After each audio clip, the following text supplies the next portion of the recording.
There's one other detail about that first meeting that I would like to know if you knew anything about it.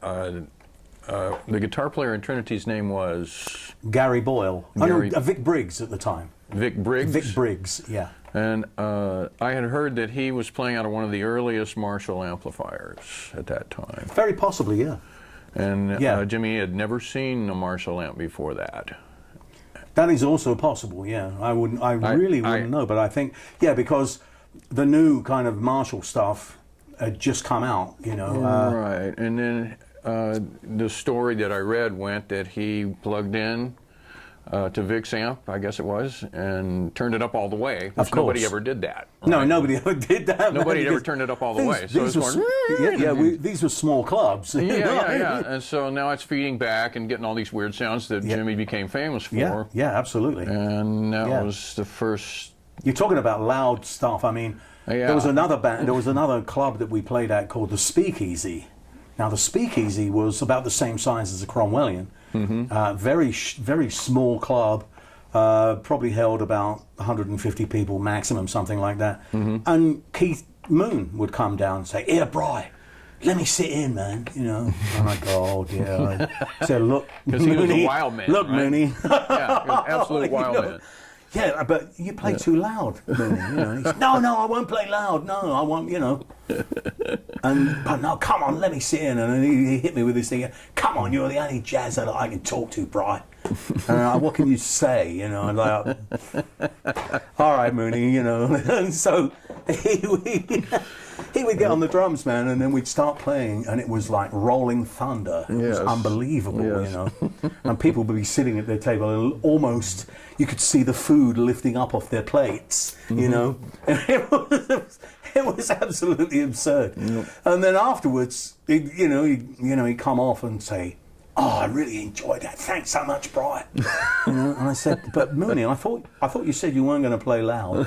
And he puts this terrible kind of like offended look, you know. Like, "Well, I didn't." Compared to how loud I can play, it wasn't that loud. Yeah, there's videos of him tearing up the drums. Literally tearing the drums, like pushing them over. Yeah, that's knocking right. them down. Yeah, that was a hell of a band, man. I mean. Yeah, it was.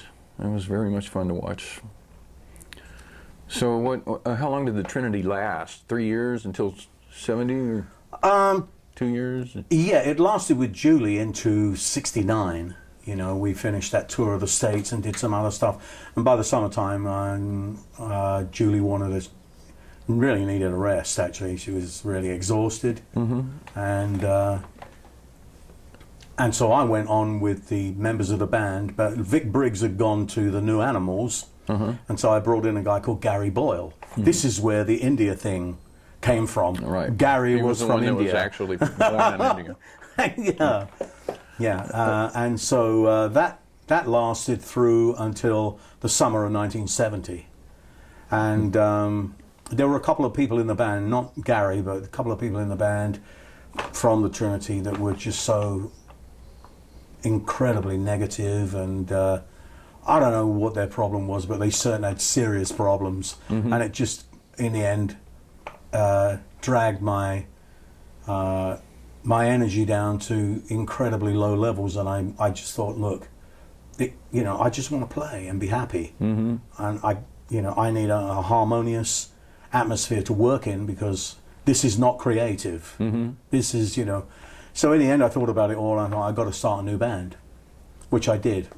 And as the record company was thinking in 1970 that we were going to continue to do this stuff that we'd done in the Trinity, and I wanted to push the boundary of that music on. The stuff being the more cutting edge, kind of different. Yeah, I wanted to actually develop the kind of jazz rock, whatever, rock jazz, or whichever you want to call it. I wanted to push the envelope of that forwards, actually, and I started the Oblivion Express. Now, I thought we were going to be wading against the commercial tide at the time, so I thought, well, maybe I'm headed the quickest way to oblivion. So that's where the name came from. So I thought, well, maybe the Oblivion Express. You didn't expect it to last. I thought, well, and it's been 40 years. got to take a shot at it, you know. And it's, you know, here we are after all these years. Yep, after all these years, you're still going with the same name, which is a great name, I have to say. It's really... Well, I asked my kids when I started the band again in '95, and I'd run a band with Eric Burden and myself for about 4 years before that, which convinced me that I really should run my own band and play my own music. So something very positive came out of that. And I asked the kids, I said, shall I call the band something else? You know, and they went, no, it's a great name.